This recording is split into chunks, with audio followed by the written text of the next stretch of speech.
Hello everyone, मैं आप सभी का हमारे इस टॉपर स्टॉक शो में स्वागत करता हूं। आज हमारे साथ है सानिया खेकर, जिन्होंने हाल ही में नीट की परीक्षा को क्रैक किया है, क्लियर किया है और उन्होंने जीएमसी अकोला में एडमिशन हासिल करी है। जो भी बच्चे फिलहाल में 12th में हैं, जो भी बच्चे नीट के लिए तैयारी कर रहे हैं, उनके काफ़ी सारे सवाल होते हैं कि सर नीट की परीक्षा को कैसे क्लियर किया जाए, क्या स्ट्रैटेजी होनी चाहिए, किस तरीके से पढ़ाई करनी चाहिए और साथ ही साथ किस तरीके से रिवीजन करनी चाहिए। और इन सभी के बीच में आता है कोचिंग क्लासेस की भगदौड़, हमारे एवरीडे क्लासेस। तो इन सभी फेजेस से सानिया भी जा चुकी है। तो आज हम उससे वही बातचीत करेंगे, वही सवाल पूछेंगे जो एक ऑर्डिनरी स्टूडेंट के मन में होते हैं।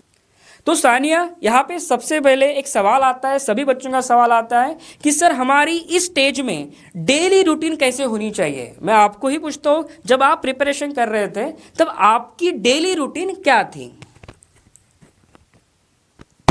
Hello everyone. तो फर्स्ट ऑफ ऑल सुबह 7:30 बजे उठती थी। 8 से लेके 1 बजे तक मेरे कोचिंग क्लासेस रहते थे। उसके बाद घर पे जाके लंच करने के बाद 2 बजे मैं बैठती थी। सो 2 to 5 o'clock तक मेरा फर्स्ट लॉट का स्टडी टाइम होता था। उसके बाद 5 to 5:30 मैं ब्रेक लेती थी। उसके बाद 5:30 to 8:30 second slot of study. फिर 8:30 to 9 o'clock मेरा डिनर होता था। फिर 9 o'clock मैं बैठती थी फिर से for the next slot. Then 9 o'clock to 12 तक मैं पढ़ती थी। फिर 12 to 12:30 ब्रेक लेके 12:30 to 2 o'clock next slot and then 2 o'clock को मैं सो जाती थी। एंड फिर सुबह वही 7:30 बजे से उठकर फिर से वही।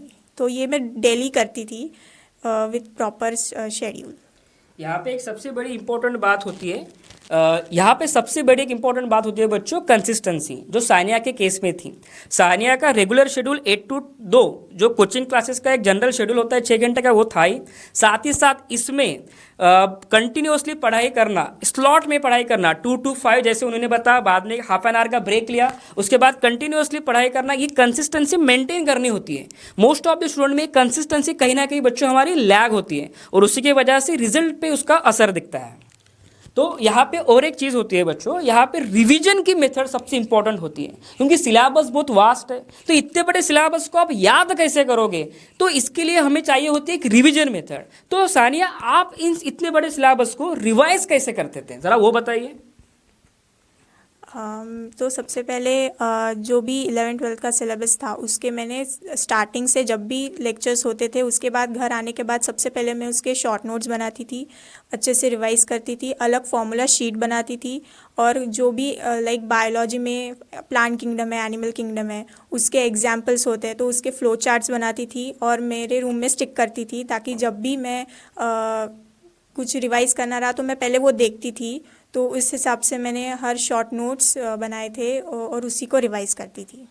यहाँ पे शॉर्ट नोट्स जो है वो कहीं ना कहीं इंपॉर्टेंट है, क्यों सानिया? Yes, क्योंकि शॉर्ट नोट्स के अलावा आपके पास इतना बड़ा सिलेबस हो जाता है, और अगर आपने किसी सब्जेक्ट का या किसी चैप्टर के शॉर्ट नोट्स अगर आपने नहीं बनाए तो इतना बड़ा चैप्टर याद करना बहुत डिफिकल्ट हो जाता है। तो शॉर्ट नोट्स सबसे इंपॉर्टेंट है, ठीक है। अब इस स्टेज पे ना और एक बच्चों के साथ प्रॉब्लम होती है। स्टूडेंट्स को ये नहीं समझ में आता कि यहाँ पे इस स्टेज पे फिजिक्स को पढ़ना है, केमिस्ट्री को पढ़ना है कि बायोलॉजी को पढ़ना है, यानी कि सब्जेक्ट की जो प्रायोरिटी होती है, कौन से सब्जेक्ट को कितनी प्रायोरिटी दो, वो यहाँ पे बच्चों के ना जम्बलिंग होने लग जाती है। तो ये स्टेज को आपने कैसे हैंडल किया था सानिया? आपके साथ भी ये सेम सिनारियो हुआ होगा, आपने सब्जेक्ट को कैसे प्रायोरिटाइज किया था? सबसे ज़्यादा मेरा स्ट्रॉन्ग सब्जेक्ट बायो था। तो बायो तो हो जाता था बिकॉज उसके लिए सिर्फ एनसीईआरटी बहुत ही ज़्यादा मेन है, उसी को करना है। उसके ये शॉर्ट नोट्स बना के बहुत बार रिवीजन करती थी। सेकेंडली केमिस्ट्री की बात करूँ तो केमिस्ट्री में ऑर्गेनिक इनऑर्गेनिक के लिए पूरे एनसीईआरटी के नोट्स खुद के बनाती थी मैं, क्योंकि उसमें भी पूरे एनसीईआरटी बहुत इंपॉर्टेंट है। फिजिकल केमिस्ट्री के लिए थोड़ा कंसेप्ट है एंड न्यूमेरिकल्स है, तो उसकी प्रैक्टिस करती थी फिंगर टिप्स से। फिर सबसे वीक सब्जेक्ट अगर मेरा था तो वो फिज़िक्स था, तो उसके लिए मैं जैसे कोचिंग से आने के बाद पहले जो भी सिखाया वो करती थी। उसके नोट्स बनाने के बाद मैं ज़्यादा फिज़िक्स ही करती थी क्योंकि मेरा वीक था। तो न्यूमेरिकल जैसे मैं एब्सोल्यूट टारगेट से किया था मैंने न्यूमेरिकल, क्योंकि उसमें टॉपिक वाइज अच्छे से रिलेटेड दिया है और उससे बेसिक से आप अगर फिज़िक्स वीक है तो बेसिक से किया तो वो स्ट्रॉन्ग हो सकता है। उसके बाद डीसी पांडे भी रेफ़र की थी मैंने, कुछ चैप्टर्स किए थे। यहाँ जैसे सानिया ने हमें बताया कि उसका फिजिक्स जो है वीक था, और ये बात तो सच है कि मोस्टली स्टूडेंट्स का फिजिक्स कहीं ना कहीं वीक ही होता है। तो यहाँ पे आपको क्या लगता है सानिया कि फिजिक्स वीक होने के पीछे क्या रीज़न हो सकता है? क्या आपको ऐसा लगता है कि ज़्यादा से ज़्यादा क्वेश्चन सॉल्व करने चाहिए फिजिक्स को अगर अच्छा बनाना है, या ज़्यादा से ज़्यादा थ्योरी पढ़नी चाहिए? आपके हिसाब से आपको क्या लगा था? यस सर, ऑब्वियसली ज़्यादा से ज़्यादा क्वेश्चन प्रैक्टिस करनी बहुत ज़रूरी होती है। कंसेप्ट तो एक बार हो जाता है, मतलब समझ लिया, कोचिंग में सिखा लिया, वो समझ जाता है। लेकिन हमारे क्वेश्चन सॉल्व क्यों नहीं हो पाते? क्योंकि हम अच्छे से नंबर ऑफ़ क्वेश्चंस प्रैक्टिस ही नहीं करते। उसी के वजह से प्रैक्टिस करना बहुत ज़रूरी होता है। इस 2 साल की प्रिपरेशन की जो जर्नी होती है, इसमें ना सानिया कहीं ना कहीं अप्स एंड डाउन आती है। एक समय के बाद हमें ऐसा लगने लग जाता है कि यार मेरे से ये नीट होगा कि नहीं, क्या मेरा ये साल डॉक्टर बनने का सपना पूरा होगा कि नहीं, क्या इस साल मेरा जेईई का सपना सच में पूरा हो पाएगा कि नहीं हो पाएगा। ये बच्चों को अक्सर डिमोटिवेट फील होने लग जाता है। तो आपको क्या लगता है इसका कारण क्या होगा, और आपने इस डिमोटिवेट वाले जो फेज है इसे कैसे हैंडल किया था?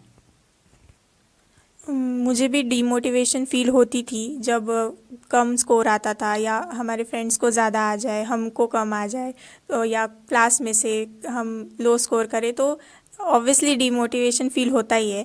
तो मैं ज़्यादा सोचती नहीं थी सामने का जो होता है, मतलब जैसे एक के बाद एक टेस्ट आते हैं तो मैं सामने का सोचती थी कि अच्छे से प्रिपेयर करके और अच्छे से परफॉर्म करूँगी नेक्स्ट टेस्ट के लिए। तो ज़्यादा अगर हम फ्यूचर के बारे में सोचेंगे तो उससे हम ही अफेक्ट होंगे और हमारा रिज़ल्ट नहीं आएगा। इसीलिए प्रेजेंट पे फोकस करो, अच्छे से पढ़ो, तो जाके आपका नेक्स्ट टेस्ट अच्छे से होगी। ये बहुत अच्छा मैसेज हमें सानिया ने दिया है कि जब आप प्रिपरेशन करते हो तो आपको फ्यूचर का नहीं सोचना है, ज़्यादा आगे का नहीं सोचना है। जो मोमेंट पे आप हो उस मोमेंट को आपको आपका बेस्ट देना होता है, ठीक है। और जो भी टेस्ट होते हैं उन टेस्ट को अच्छे से अटेम्प्ट करना होता है। टेस्ट की अगर मैं बात करूं सानिया, काफ़ी स्टूडेंट को मैं देखता हूं कि बच्चे ना टेस्ट को स्किप कर देते हैं, टेस्ट को देते नहीं। उन्हें ऐसा लगने लग जाता है कि अगर मैं टेस्ट दूंगा मेरे मार्क्स कम आ जाए, वो डर के कारण बच्चे ना टेस्ट को स्किप करते हैं। आपको क्या लगता है कि टेस्ट का कितना इंपॉर्टेंस है ये नीट के एग्जाम को क्लियर करने में? टेस्ट देनी बहुत इम्पॉर्टेंट होती है। विदाउट टेस्ट आपको पता ही नहीं चलता कि आप कहाँ स्टैंड कर रहे हो। और सबसे ज़्यादा इम्पॉर्टेंट है टेस्ट देने के बाद analysis, which is the most की फैक्टर। क्योंकि टेस्ट देने के बाद एनालिसिस ही नहीं करोगे तो उसका टेस्ट देने का कोई मतलब ही नहीं होता है। ये बात आपने बिल्कुल सही कही सानिया। टेस्ट देने के बाद टेस्ट का एनालिसिस सबसे ज़रूरी होता है। अगर आपके 40 में से मान लीजिए कि 10 क्वेश्चन आपसे नहीं बने, तो यहाँ पे उन 10 क्वेश्चन पे वर्क करना बहुत ज़रूरी होता है कि ये क्वेश्चन आपसे क्यों सॉल्व नहीं हुए, और उन क्वेश्चन को आपको मल्टीपल टाइम याद करना होता है। अक्सर पेरेंट्स के मन में, अक्सर स्टूडेंट्स के मन में एक सवाल होता है, स्पेशली हमारे वर्धा डिस्ट्रिक्ट के बच्चों के मन में एक सवाल होता है कि सर मुझे अगर जेईई क्लियर करना है, मुझे अगर नीट क्लियर करना है, तो सबसे पहले मुझे वर्धा को छोड़ना पड़ेगा क्या, मुझे वर्धा से बाहर जाना पड़ेगा क्या, जैसे कि नागपुर हो गया, लातूर हो गया, नांदेड़ हो गया, इन सिटीज में जाकर ही मेरी जेडब्ल्यू और नीट की एग्जाम क्लियर होगी क्या? तो मैं ये सवाल आपसे पूछता हूँ सानिया कि आपको ऐसा सच में लगा कि वर्धा से बाहर जाना चाहिए? क्या आपको कुछ डिफरेंस दिखा वर्धा और बाहर के सिटीज में? हाँ, ऐसा मुझे बिल्कुल भी नहीं लगता सर कि वर्धा में रह के रिजल्ट नहीं आता। मैं खुद वर्धा में थी और मैंने वर्धा से ही कोचिंग ली है, और ये सिर्फ डिपेंड करता है स्टूडेंट पे, ना कि कोई कोचिंग पे। जैसे सानिया ने हमें बताया कि कोई बच्चा अगर सच में हार्ड वर्किंग है ना, वो कहीं पे भी कोई भी शहर में बैठ के भी इन एग्जाम्स को क्लियर कर सकता है। तो यहाँ पे इन एग्जाम्स को क्लियर करने के लिए सिटी मैटर नहीं करती है। Thank you so much Sania, आपने बहुत अच्छी इंफॉर्मेशन हमारे बच्चों के साथ शेयर करी।